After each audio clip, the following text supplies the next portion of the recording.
Hello, everybody. I am Mark, and I've got a little bit of a cold, so I'll apologise in advance if I sound all sniffly.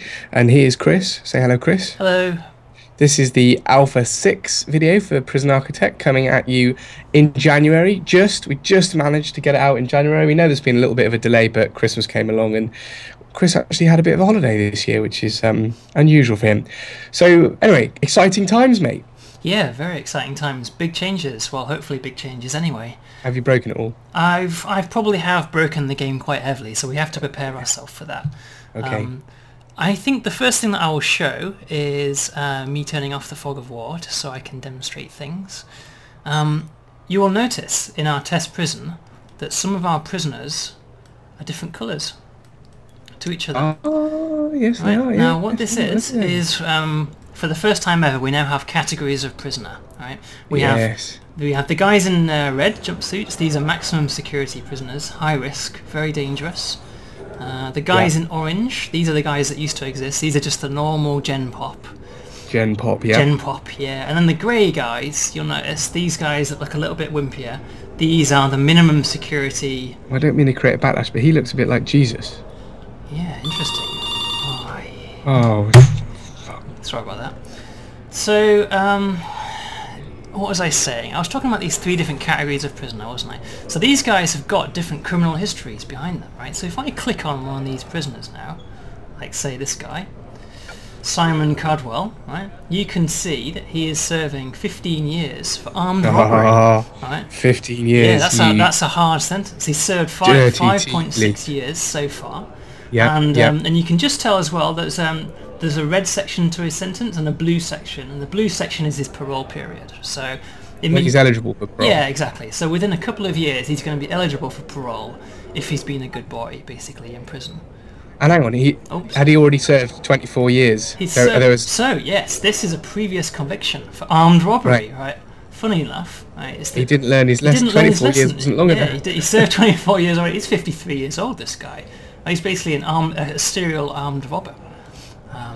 If we pick another guy, maybe this guy here, attempted murder. Some of these guys here, this is a nice one. This guy is currently serving 28 years ticket for murder and assaulting an officer. And he's previously served time for criminal damage and perjury. Right? And you can even see their pleas in here as well. Yeah. And he pleaded guilty. No, but guilty, then not guilty to perjury. Yeah, exactly. Guilty to the criminal damage and not guilty to the I might be a murderer and break things up, but I ain't no liar. I ain't no liar, exactly. I told the truth, but I told a lie.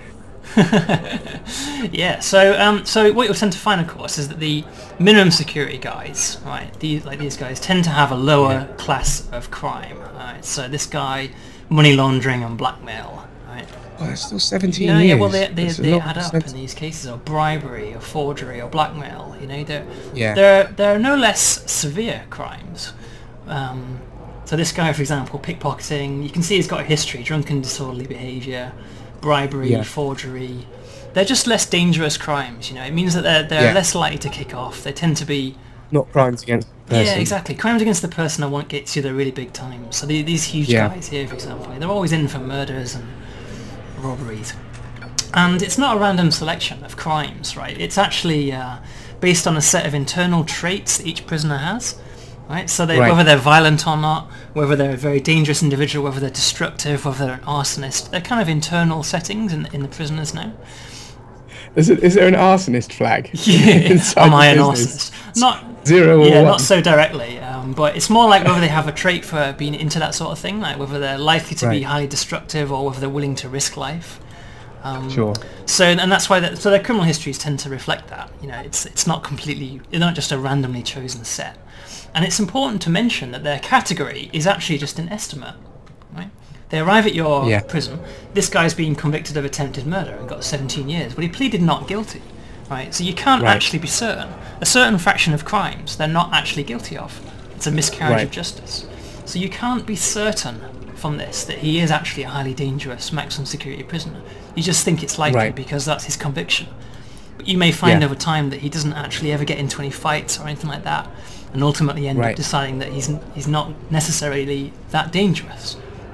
And you can downgrade him. So that's you can't yet downgrade him. That's a future upgrade, right? For Alpha 7 maybe, but in the case of Alpha 6, at the moment their categories are fixed. Just going to see how they work. Yeah, we'll see how much that affects the balance of the game. Yeah, nice. So what else is different? Well, you can control the intake of prisoners. I need to just turn something off here. Let me guards open doors. That's a feature for a future alpha that's not yet ready.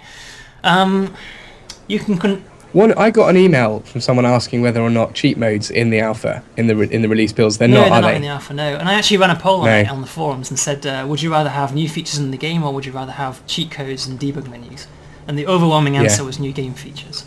So that's why. Absolutely. Absolutely. So so intake then, right? Intake's always been a little bit broken, right? New prisoner arrivals. Yeah. So now you can control it, right?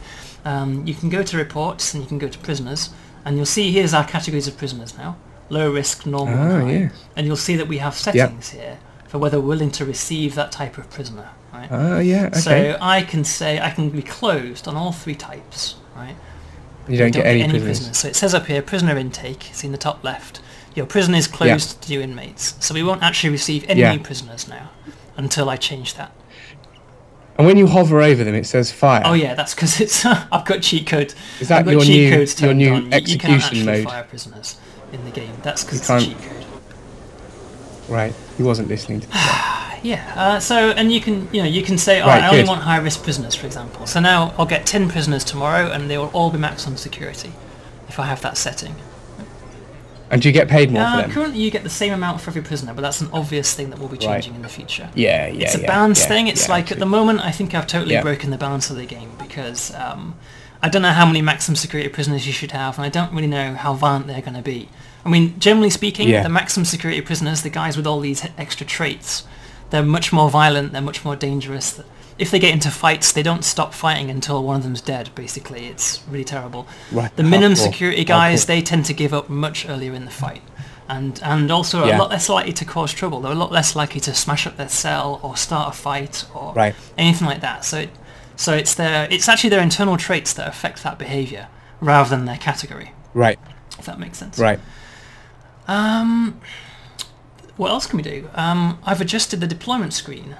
So let's get them back in their cells. Let's say you want to segregate your prison based on category. So now you can go to deployment and you can say, I want this zone here to be for maximum security prisoners only. Right? And I want this zone down here to be for minimum security. Very cool. That's red and blue. Very cool. So red used to mean staff only, but I've made that black for now because it's the colours of their uniforms. Yep. And you'll see the guards attempting the fairly serious AI challenge of sorting all the prisoners based on their new cell assignments. Right. And you'll see all the red guys will start appearing in this new area that I've tagged as being max security, and all the min security guys. Nice. So all these guys in orange are getting escorted out of these cells because they no longer belong in this area. If you don't have space. If the maximum security area is full, then maximum security prisoners will just overflow into kind of Gen Pop. Gen Pop is the white area, right? So that's the overflow area. Anybody that doesn't have a zone especially for them will get reassigned. All right. So if I bring them all back to their cells, you should see it was lunchtime, so they're all out of their cells. It only affects their cell assignment at the moment.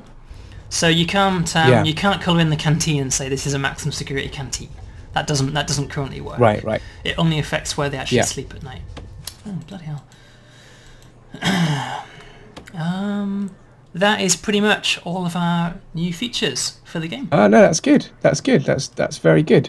Very good. I'm looking forward to having a play with this, as I'm sure everyone else out there is. So if you haven't already, please visit www.prison-architect.com and get involved in the alpha. This is Alpha 6. We're planning on doing about one a month, but don't hold us to that. So get involved. If you're already involved, then we hope you really enjoy playing this alpha, and we're looking forward to hearing all your comments. Until next time, I'm signing off. Why did I say that? Because you're an idiot. We've never figured out what to say at the end of our video. Oh, I sounded like a fucking retard. Like a Florida DJ or something. You know, like an old school radio DJ smashing nicely. Signing off.